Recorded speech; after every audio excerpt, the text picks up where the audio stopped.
Pronto, voltei, vamos lá. Essa região norte, obviamente, ela tem uma população urbana muito expressiva. 73,53% da população de toda a região norte está nas cidades. E aí a gente volta naquela questão da concentração dessa população, né? Concentração absoluta em alguns centros urbanos. Beleza? Ah, coloquei sim. E aqui nós temos as principais cidades. Manaus, Belém e Palmas são as cidades que mais agrupam, né, essas populações urbanas. Tá? Vamos ver agora um pouquinho da ocupação da região. E aí a gente vai traçar toda uma linha histórica, beleza? Vamos voltar ali para o século XIX, durante o ciclo da borracha. O Brasil, durante muito tempo, gente, ele teve meio que um monopólio, meio não, ele teve um monopólio da exportação de borracha para o mundo inteiro.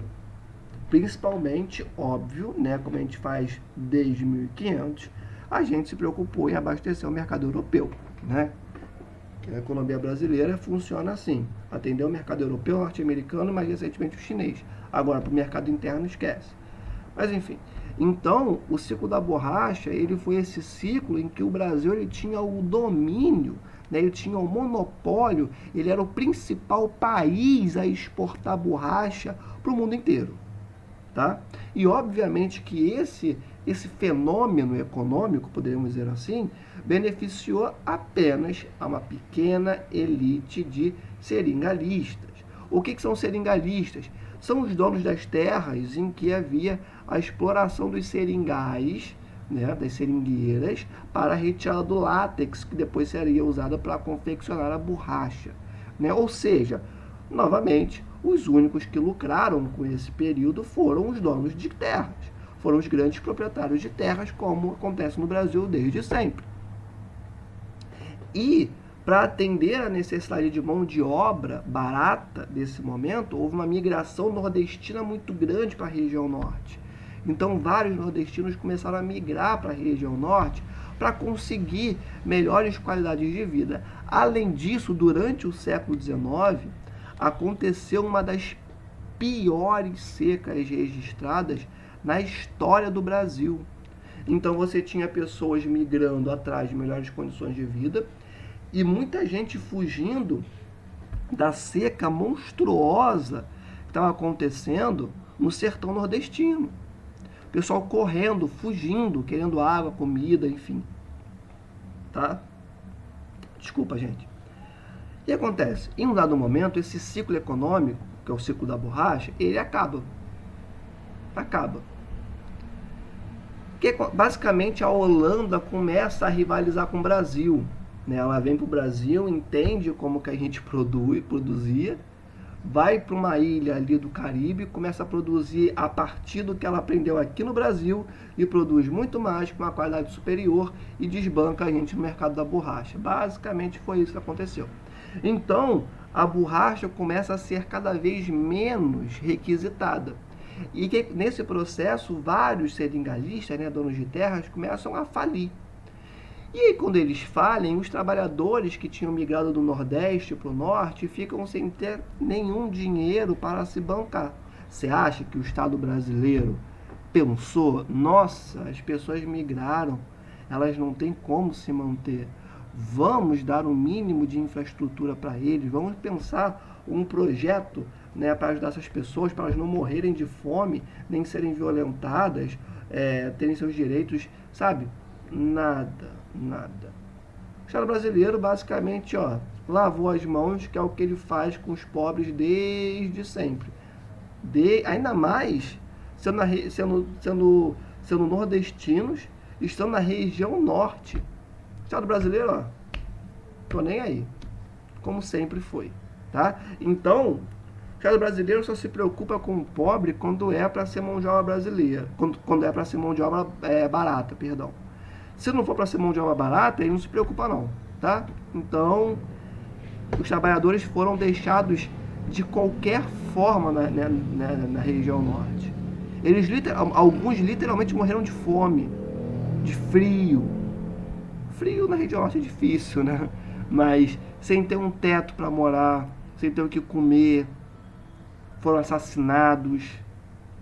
Porque, gente, é uma realidade em que, assim, esquece polícia, esquece judiciário, esquece tudo, não tem nada. Não tem nada. A realidade dessas pessoas nesse momento é uma floresta densa, quente, úmida pra caramba, nenhum tipo de infraestrutura urbana, gente pra caramba chegando, porque o Brasil sempre foi assim, não oferece oportunidades para as pessoas, gente pra caramba migrando, e não tendo onde ficar, construindo casas das piores infraestruturas que vocês podem imaginar. Banheiro esquece, água esquece, esquece tudo. Não tem nada. Essa é a realidade dessas pessoas no meio da maior floresta equatorial do planeta. É dessa realidade que a gente está falando. Tá? E aí o Estado abandona a região norte. Essas pessoas morrem de fome, se matam, né? Ou dão um jeito ali de tentar conseguir um mínimo. Conseguem uma terrinha ali, vão plantar, né? De repente conseguem se manter vivas de alguma forma. Isso aí é a região norte. E aquelas pessoas que tinham mais dinheiro começaram a avançar sobre as pequenas terras dessas pequenas pessoas, assassinar todas, fazer documentos falsos, que são os grileiros, e ampliar cada vez mais seus latifúndios. Essa é a realidade brasileira. Vamos continuar. A partir da Segunda Guerra Mundial aqui, ó, o que acontece? A economia regional volta a se reerguer. Por quê? Porque houve uma necessidade da compra da borracha, do látex, para a construção de infraestruturas necessárias para a guerra. Aí a região norte, né, ela volta. E aí acontece, novas levas nordestinos começam a migrar para a região norte. Então, depois de alguns anos, temos a Segunda Guerra Mundial, uma necessidade muito grande de látex pelo mercado externo. Nordestinos voltam novamente a migrar para a região norte. Só que chega um momento em que esse ciclo novamente se acaba, se fecha, que é quando há o fim da guerra. A necessidade era para atender a guerra. A guerra acabou, acabou o ciclo econômico. E essas pessoas, o que aconteceu? A mesma coisa. Novamente a região norte foi abandonada e essas pessoas foram abandonadas também. Mesma coisa. Mortes, assassinatos, invasões, mesma coisa. E aí quando eu falo invasão, gente, nunca é invasão de pessoas pobres, tá? É invasão de pessoas ricas sobre propriedades de pessoas pobres. A realidade do Brasil é essa. Sempre foi assim. Os grandes donos de terra, né, os coronéis, invadindo as terras indígenas, invadindo as terras quilombolas, invadindo as terras de pequenos proprietários, de quem desenvolve ali uma agricultura de subsistência, uma agricultura familiar, invadindo essas terras, matando essas pessoas ou expulsando elas para qualquer outro lugar. Essa é a regra da história do Brasil. Beleza? No norte, centro-oeste, nordeste, é isso, tá?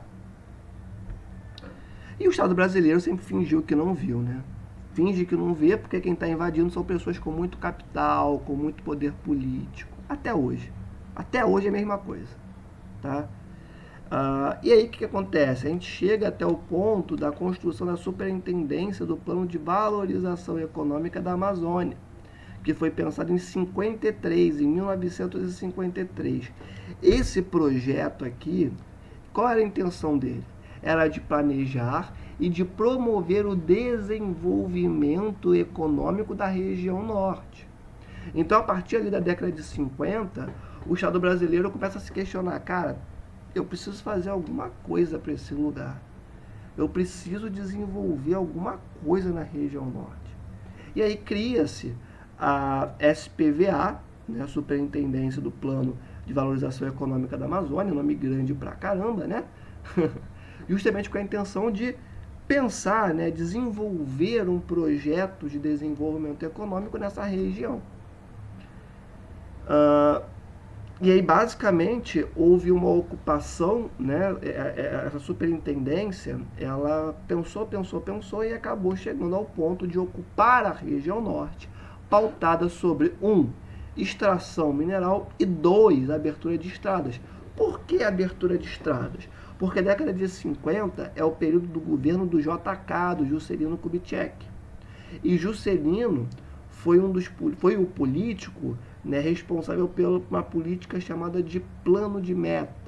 Aquela história de 50 anos em 5, né, pensando um desenvolvimento econômico muito robusto para o Brasil. E aí Juscelino ele pensava em modernidade olhando para rodovias. E de fato, naquele momento, abrir estradas, rodovias, significava um status de modernização, porque as tecnologias utilizadas naquele período eram as mais novas, tá? E Juscelino queria isso. A longo prazo não se sustenta, porque o Brasil é o tamanho de um continente e rodovia é para ser colocada basicamente em países pequenos. Para o Brasil, o melhor modal, a melhor forma de transporte seria o ferroviário por trens. Né? Aqui tudo é o contrário do restante do mundo. O mundo faz A, o Brasil faz W, não é nem B. É uma parada completamente diferente. Né? E é o que o Brasil fez. Um país gigantesco, né, que é cortado por rodovias. Só a gente vê a greve dos caminhoneiros que parou o país inteiro. Por quê? Porque o Brasil sempre foi pautado por uma estrutura rodoviária. O Brasil tem uma estrutura ferroviária péssima. Péssima. Né? Que não vai a lugar nenhum, inclusive. Né? Então,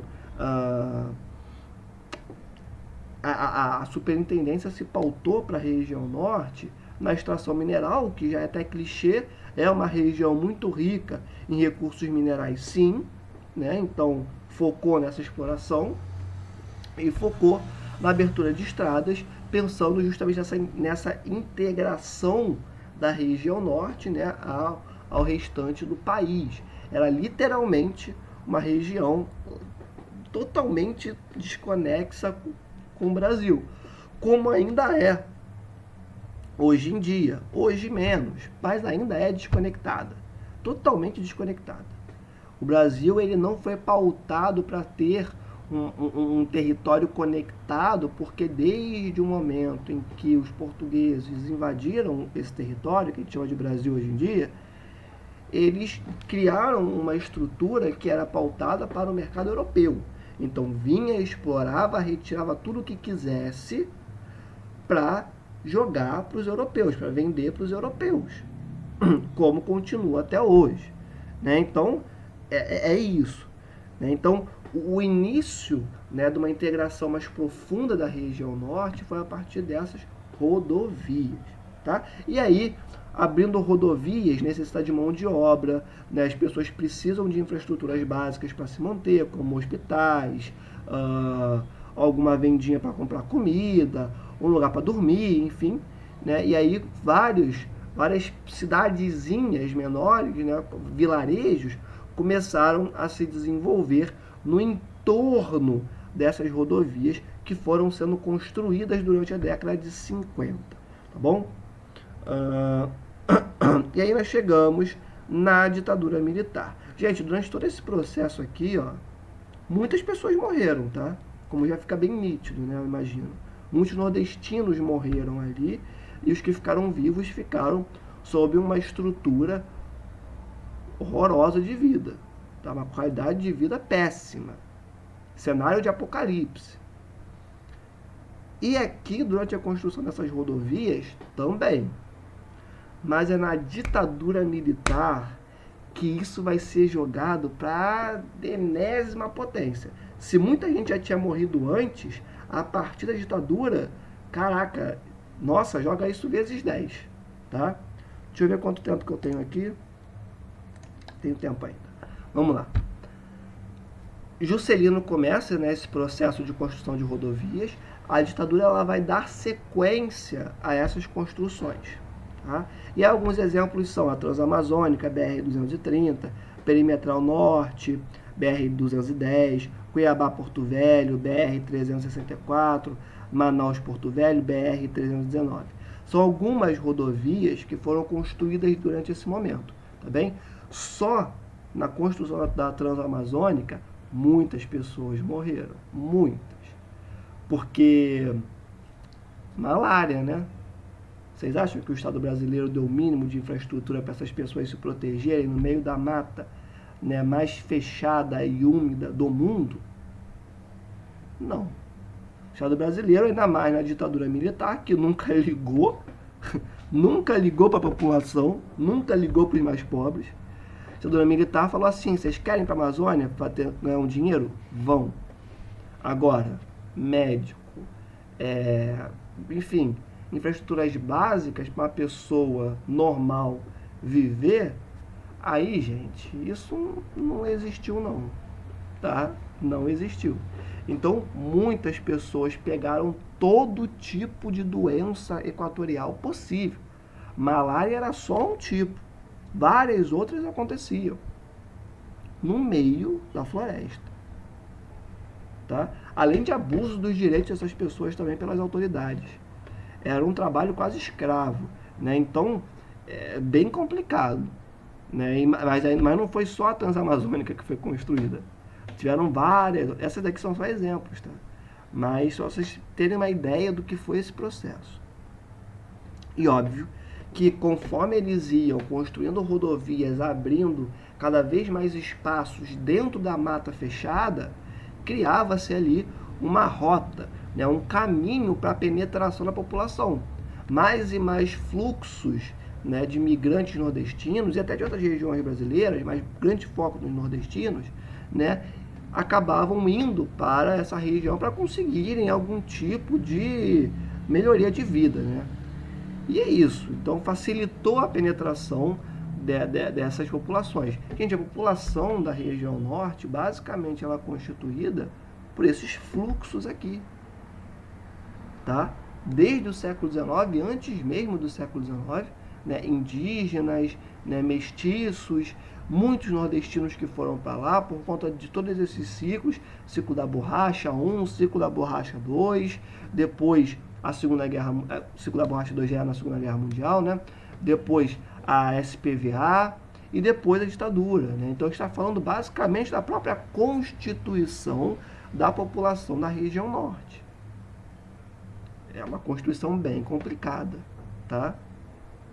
Enfim, conforme as rodovias iam sendo construídas, havia um processo de facilitação da entrada de populações para essa região. Fala agora da Sudam, Superintendência de Desenvolvimento da Amazônia. Isso é Sudam, tá? Atraiu pessoas, capitais e empresários. A Sudam, ela tinha o foco de Sudam é uma marca da ditadura militar, tá bom? Ela tinha o foco na construção, no desenvolvimento de grandes projetos para a região norte, naquela perspectiva dos militares de temos que ocupar, porque senão perderemos a Amazônia, né? Mas se isso vai significar um impacto ambiental, se a gente vai ter que matar um monte de indígenas, isso nunca foi um caso para a ditadura militar não, tá? Gente, aldeias inteiras foram destruídas. Houve uma chacina. O nome correto é chacina do que foi feito na região norte durante esse período. É isso. O que a ditadura militar fez com as pessoas que viviam ali foi assassinato, foi chacina. Aldeias inteiras foram mortas. Muitas e muitas e muitas pessoas foram mortas durante esse período. A gente tem que ter isso muito claro. Durante tudo isso que a gente falou até agora, basicamente, muitas pessoas morreram, tá? E a Sudam, ela tinha justamente essa intenção de atrair pessoas, capitais, empresários, sempre com foco muito grande em empresários, tá bom? Nunca no povo, sempre em quem tinha a grana. Aqui, ó, invasão de terras indígenas e impactos ambientais. Deixa eu ver quantos minutos. Vou parar aqui e volto na parte 3.